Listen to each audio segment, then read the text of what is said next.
La Genèse, chapitre 3. Le serpent était le plus rusé de tous les animaux des champs que le Seigneur Dieu avait faits. Il dit à la femme: « Alors Dieu vous a vraiment dit, vous ne mangerez d'aucun arbre du jardin ?» La femme répondit au serpent: « Nous mangeons les fruits des arbres du jardin, mais pour le fruit de l'arbre qui est au milieu du jardin, Dieu a dit: « Vous n'en mangerez pas, vous n'y toucherez pas, sinon vous mourrez. » Le serpent dit à la femme: « Pas du tout, vous ne mourrez pas.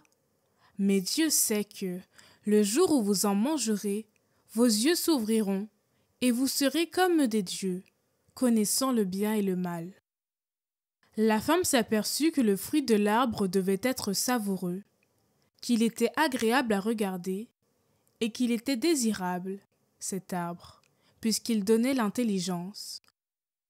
Elle prit de son fruit et en mangea. Elle en donna aussi à son mari, et il en mangea. Alors leurs yeux à tous deux s'ouvrirent, et ils se rendirent compte qu'ils étaient nus. Ils attachèrent les unes aux autres des feuilles de figuier, et ils s'en firent des pagnes. Ils entendirent la voix du Seigneur Dieu qui se promenait dans le jardin à la brise du jour. L'homme et sa femme allèrent se cacher au regard du Seigneur parmi les arbres du jardin. Le Seigneur Dieu appela l'homme et lui dit: « Où es-tu donc ?» Il répondit: « J'ai entendu ta voix dans le jardin. J'ai pris peur parce que je suis nu, et je me suis caché. » Le Seigneur reprit: « Qui donc t'a dit que tu étais nu?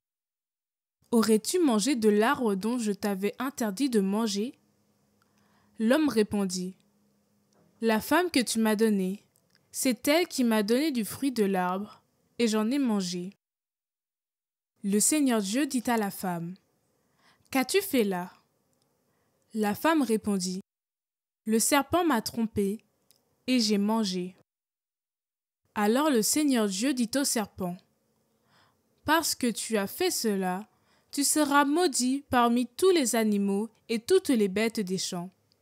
Tu ramperas sur le ventre, et tu mangeras de la poussière tous les jours de ta vie. Je mettrai une hostilité entre toi et la femme, entre ta descendance et sa descendance. Celle-ci te meurtrira la tête, et toi, tu lui meurtriras le talon. » Le Seigneur Dieu dit ensuite à la femme: « Je multiplierai la peine de tes grossesses. C'est dans la peine que tu enfanteras tes fils. Ton désir te portera vers ton mari, et celui-ci dominera sur toi. » Il dit enfin à l'homme: « Parce que tu as écouté la voix de ta femme, et que tu as mangé le fruit de l'arbre que je t'avais interdit de manger, maudit soit le sol à cause de toi. C'est dans la peine que tu en tireras ta nourriture, tous les jours de ta vie. De lui-même, il te donnera épines et chardons, mais tu auras ta nourriture en cultivant les champs. C'est à la sueur de ton visage que tu gagneras ton pain, jusqu'à ce que tu retournes à la terre dont tu proviens, car tu es poussière, et à la poussière tu retourneras. » L'homme appela sa femme Ève, c'est-à-dire la vivante, parce qu'elle fut la mère de tous les vivants. Le Seigneur Dieu fit à l'homme et à sa femme des tuniques de peau et les en revêtit. Puis le Seigneur Dieu déclara: « Voilà que l'homme est devenu comme l'un de nous par la connaissance du bien et du mal.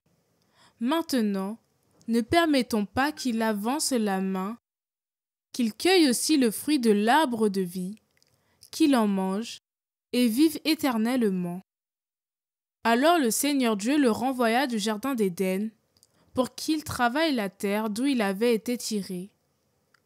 Il expulsa l'homme et il posta à l'orient du jardin d'Éden les chérubins, armés d'un glaive fulgurant, pour garder l'accès de l'arbre de vie.